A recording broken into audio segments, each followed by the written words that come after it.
Welcome to this deep dive. Today, we're looking at a really significant health update concerning Teddy Mellencamp. Right, note obviously from Real Housewives and her podcast, Two Teas in a Pod. Exactly. And our main source here is a global news piece from April 24th, just a couple of days ago. It really details her experience with stage 4 metastatic melanoma. And our mission really is to understand that journey, the diagnosis, how it progressed, and importantly, some recent encouraging news. Yes, definitely want to get into that positive update, but also place it all in the, the wider context of melanoma itself. Absolutely.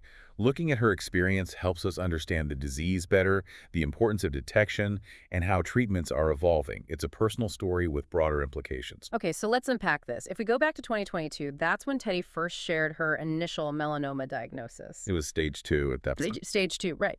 And even then, she was really open about how vital regular doctor visits are, catching things early. That's such a crucial message. Stage 2 isn't insignificant, and it highlights how melanoma can develop. Her speaking out then was likely a big push for others to get checked. No doubt. But then, fast forward to earlier this month, April 2025, and the news, well, it took a much more serious turn. Yeah, unfortunately. She shared that the melanoma had metastasized. Meaning it had spread, reaching stage 4 and involving her brain and her lungs. That's a very serious development. Yeah. Stage 4 means the cancer cells have traveled to distant organs. Brain and lungs are, well, common sites for melanoma metastasis. It really underscores the potential severity, doesn't it? It absolutely does. And it naturally brings up big concerns about treatment and prognosis. It becomes a much more complex situation to manage. But then, and this is where this story takes a really positive turn, thankfully, just this past Tuesday, April 22nd, Yes. she posted an update on Instagram, really encouraging news. Okay, what was the update? The news was that all the stage 4 tumors, the ones in her brain and lungs, have either shrunk significantly or, get this, completely disappeared. Wow. Disappeared. That's actually incredible news for stage 4. Right. I mean, what does that say about where we are with melanoma treatment today? That someone facing stage 4 can have that kind of response. It's truly remarkable. It points to major advancements in oncology, particularly in targeted therapies and immunotherapy for melanoma. And, of course, her individual response, which is fantastic. It really offers a lot of hope, doesn't it? The huge beacon of hope, yes.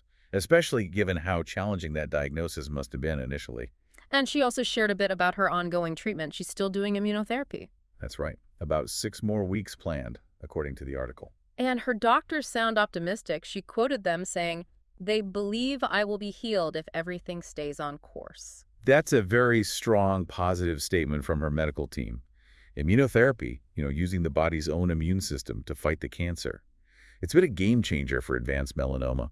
So the fact that they're optimistic suggests working really well for her. Precisely. It indicates a very positive response to this line of treatment in her specific case. Okay, let's shift gears slightly. The article also touches on her emotional journey, the support system. Which is just as important, really. Absolutely. She'd previously said she felt like she was fighting for my life. That really hits home the gravity of it all. And she chose to be very honest with her kids, Slate, Cruz, and Dove, about what was happening. That's a difficult decision for any parent facing a serious illness. Huh. How much to share, how to share it. Yeah, and it mentions her kids are actually in therapy to help them cope. What are some of the sort of typical emotional weights here for families? Oh, it's immense.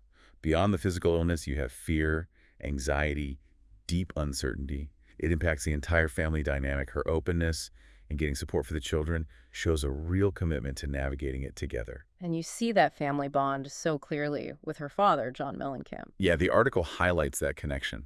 He's apparently been calling her daily, but the bit that really stood out was his 18-day visit to LA right after her surgery. Especially since, as the article notes, he reportedly isn't a fan of LA. Right, that says a lot. Dropping everything to be there in a place you dislike, that's powerful support. That kind of unwavering presence from family can make a world of difference. It underscores the depth of their relationship and his concern. She also shared this, well, it's a darkly humorous anecdote on her podcast. No. Apparently, her dad called her 11 times in a row. 11 times. About what? About her burial plans. Yeah.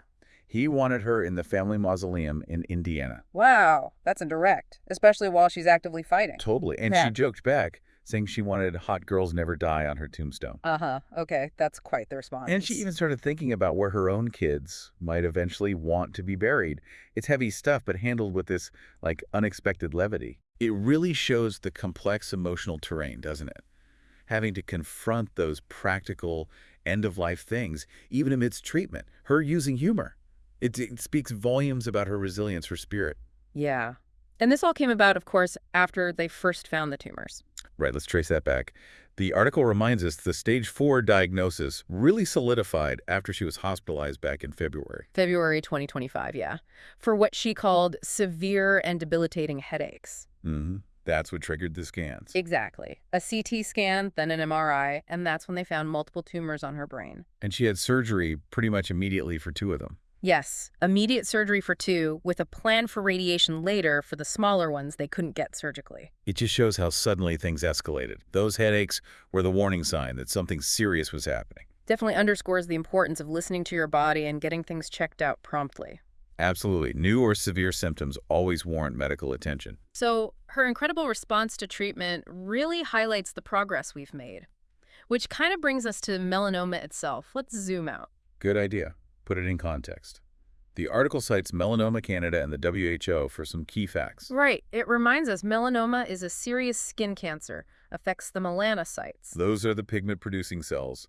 And the danger with melanoma is its ability to spread metastasize quickly if not caught early. And the link to UV radiation seems really strong. The WHO says something like 85% of melanomas in Canadian adults over 30 are linked to UV exposure. That's a huge percentage. From the sun, tanning beds. Yeah. It's a major and largely preventable risk factor. So sun safety is key. Sunscreen, hats, avoiding tanning beds. Definitely.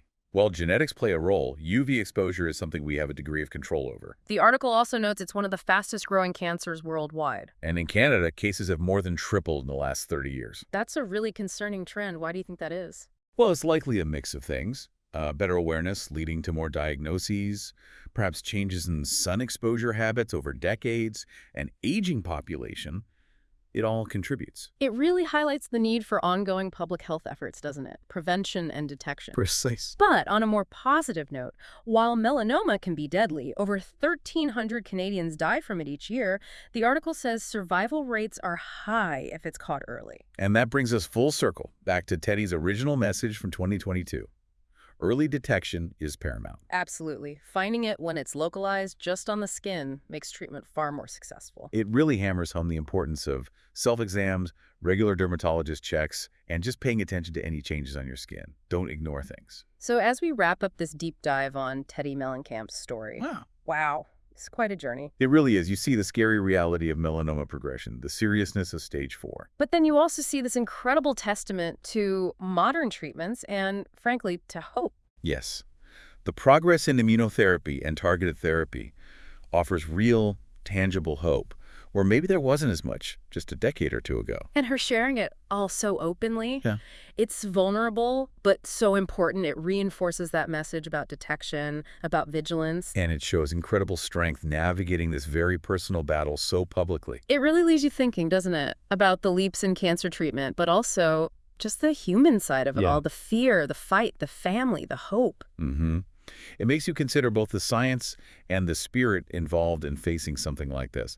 And perhaps it leaves you wondering what breakthroughs might be just around the corner next.